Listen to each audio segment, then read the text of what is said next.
তাহলে চিন্তা করেন এই স্বভাব যাদের আছে তাদের সাথে আর আদ সম্প্রদায়ের সাথে কোনো পার্থক্য আছে? নাই।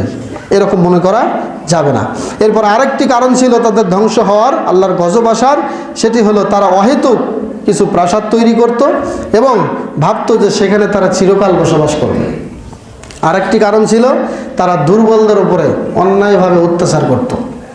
যারা দুর্বল ছিল, যারা মাজলুম ছিল, তাদের উপর অন্যায়ভাবে আঘাত করত এবং অবর্ণনীয় নির্যাতন তারা করত, যার কোনো বর্ণনা হয় না এমন কিছু নির্যাতন তারা করত। সম্মানিতা মা ও বোনেরা, প্রিয় মুসল্লিয়ানে কেরাম, এবার আসি সংক্ষেপে আমরা 1 মিনিটে শেষ করে দেবো। সেটি হলো নবী হুদ আলাইহিস সালাতু ওয়াস সালামের জীবনীতে আমরা শুনলাম, সেখান থেকে কি শিখলাম?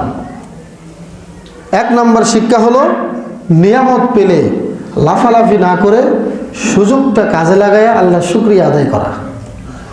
কথা বলেন ঠিক কিনা? নিয়ামত পেলাম, সুযোগ পেলাম, এটাকে কাজে না লাগায়া এমনিতে বাড়াবাড়ি শুরু করেছে, এটা আল্লাহ পছন্দ করেন না। এটা হচ্ছে 1 নম্বর শিক্ষা। নিয়ামত পেয়েছেন, সুযোগ পেয়েছেন, সুযোগটাকে শুকরিয়া স্বরূপ কাজে লাগান, নিয়ামতের শুকরিয়া আদায় করেন, কিন্তু কোনো বাড়াবাড়ি করা যাবে না। 2 নম্বর শিক্ষা হলো ইতিহাস থেকে নূহ আলাইহিস সালাতু ওয়াস সালামের আগে যেহেতু তারা ধ্বংস হয়েছিল, এই নূহ জাতি থেকে তাদের শিক্ষা নেওয়ার দরকার ছিল। তাহলে প্রত্যেকটা ইতিহাস থেকে আমাদের কি করতে হবে? শিক্ষা নেওয়া দরকার, শিক্ষা নিতে হবে। 3 নম্বর শিক্ষা হলো অহংকারের পরিণতি একটাই, সেটা হলো ধ্বংস। অহংকারের পরিণতি একটাই, সেটা কি? ধ্বংস। কারণ আল্লাহ রাব্বুল আলামিন বলেছেন অহংকার আমার গায়ের চাদর। কে বলেছেন? আল্লাহ। যে ব্যক্তি অহংকার করলো সে আমার গায়ের চাদর নিয়ে টানাটানি করলো। অতএব অহংকার একজনের জন্যই সাজে, তিনি কে? আল্লাহ। 4 নম্বর শিক্ষা হলো আল্লাহর গজবের ধরন বিভিন্ন রকম হতে পারে। আল্লাহ রাব্বুল আলামিনের গজবের ধরন বিভিন্ন রকম হতে পারে, তবে এই গজবকে ঠেকানোর মতো কোনো প্রতিকূল আবহাওয়া বিশ্বের বুকে তৈরি হয় নাই।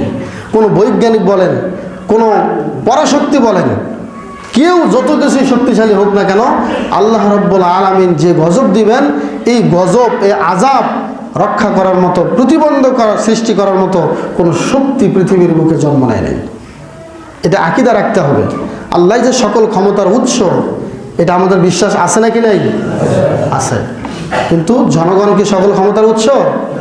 জি না, আল্লাহই সকল ক্ষমতার উৎস। তাহলে বোঝা যায় যে আল্লাহ রাব্বুল আলামিন বিভিন্ন রকমের আযাব পাঠাতে পারেন। এক জাতিকে পানি দিয়ে মারলেন, আরেক জাতিকে মশা দিয়ে মারলেন, আরেক জাতিকে কিছু রক্ত দিয়ে মারলেন, কিছু কিছু জাতিকে আল্লাহ ব্যাঙ দিয়ে শাস্তি দিলেন, বিভিন্ন রকমের আযাব গজব। আর আজ জাতিকে সর্বশেষ মারলেন বাতাস দিয়ে। বিভিন্ন রকম হতে পারে।